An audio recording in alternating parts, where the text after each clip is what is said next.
Hey, switching back to my old phone to film YouTube videos because the microphone quality is better here. What's up?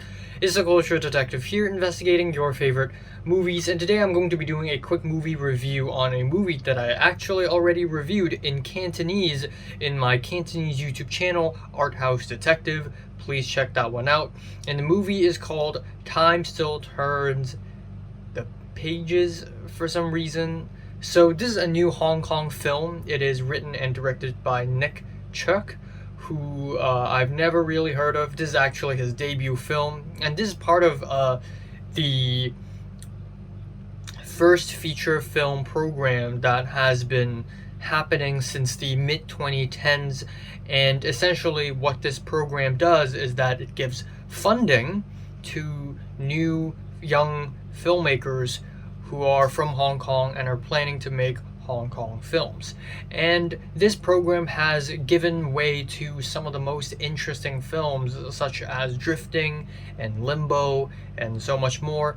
But of course, there are some okay ones here and there. Now, aside from that, we also have the film festival that is HKAFF, Hong Kong Asian Film Festival. In that film festival, we have the opening ceremony, the opening films, which include Kim Ji-woon's Cobweb, as well as two Hong Kong films in broad daylight and Time Still Turns the Pages. I already watched In Broad Daylight. Please check that review out.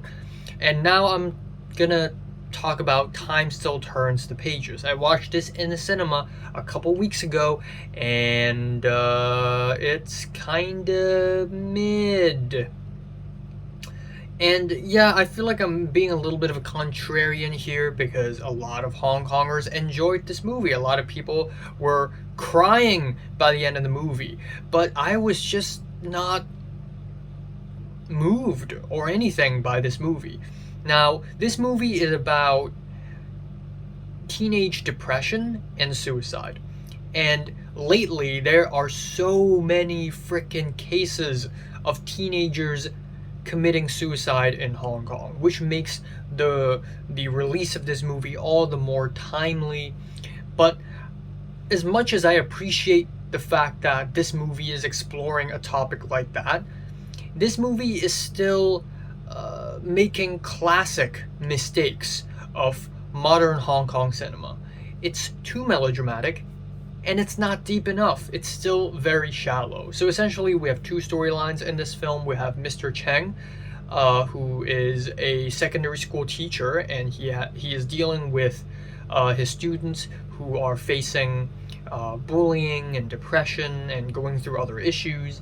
The second storyline is basically a flashback, and it's basically a series of flashbacks showing Mr. Cheng's personal childhood story, how his parents were monster parents, meaning that they are abusive, they are mean, cold-blooded, evil, how his parents abused his brother, and it's just one gigantic sad story. Now, we have the two storylines. The first storyline, the school storyline, it's shallow. Some of the characters barely get any screen time, and the movie pretends that these characters are important, but then these characters go through its entire character arc in like 3 scenes, like the character of Peng, who is the name of the actress. I forgot the name of the character, but Peng's character is so simple. One scene, she's like, "See, I'm not slitting my wrist, you see? I'm good." And then the main character like grabs her arm and then rolls up her sleeves to reveal that she actually does slit her wrists. And then we have the next scene where they scream on top of a mountain and was like, "Just release your stress, just yell, ah!" And then the next scene they hug. And then that's her entire character arc. Suicidal people exist, people who self-harm exist.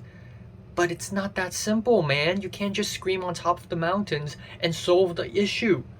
And there's no embarrassment, there's no struggle, there's no denying help, there's no tension, there's no push and pull, there's nothing. It's so plain and simple. It's so straightforward. It's not supposed to be like that. I just think that Nick Chuck doesn't really understand the psychology behind people who commit suicide and people who self-harm.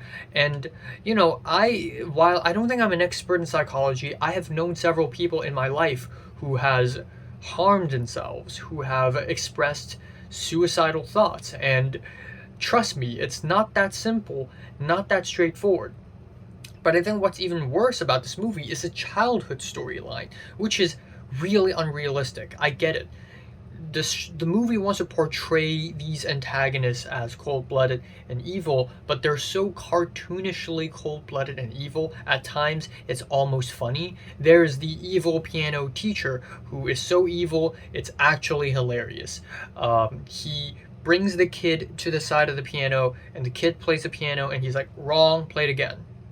Wrong, play it again. Wrong, play it again. Wrong, play it again. Yeah, I guess. Yeah, I get it, okay? He's cold-blooded. But no one talks like that, okay? No one talks like that. There are dialogue scenes where characters literally say exactly how they feel, word for word. You know how the brothers, the younger brother was like, oh, even though I'm good at studying, it doesn't mean I actually like it. I'm actually really stressed. And then the older brother was like, what? I couldn't tell. Yeah, you don't have to regurgitate every single word by word. Like, you don't really have to do that, And then we have the father character, who is the main antagonist. He is abusive, he is mean, he is the reason why his children are traumatized, but he's just mean, period. Like, there's nothing else about him. And like, maybe it's generational trauma. Maybe his own father treated him like shit, so he's treating his children like shit. Maybe he loves his children, but he doesn't know how to express it. Maybe he used to love his children, but then changed his mind. I don't know, but there's no depth. It's so shallow, it's so one-dimensional, it's like watching a piece of paper.